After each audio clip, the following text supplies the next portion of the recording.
Richard Hunt has dealt with his fair share of personal challenges. He became disabled when nerves were damaged in a knee operation. After years of pain, he then faced amputation and the end of his life in the Navy. But he's now back on the water, kayaking around the coast of the UK. So Richard, it's a big challenge for one man. How's it been going so far?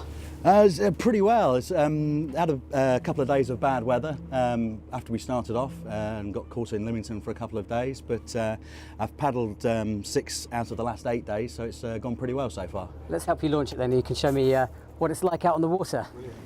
Losing a leg was tough, but Richard got through it with the support of BLESMA, the British Limbless Ex-Servicemen's Association, which runs sports rehabilitation events.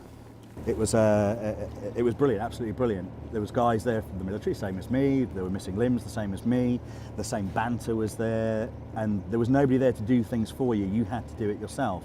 So it quickly built my confidence back up to enable me to go on and do other things and set goals in my life.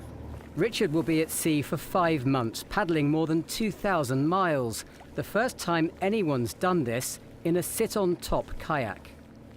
I've used normal sea kayaks where you sit in a cockpit before, and they're okay, but I can't wear a limb in there because if you get turned over, it's very difficult to get yourself back out again. I find that these open boats, these sit-on-tops, are much more stable in rougher conditions. Normally with a rudder you would control it with your feet up and down to push the rudder right and left.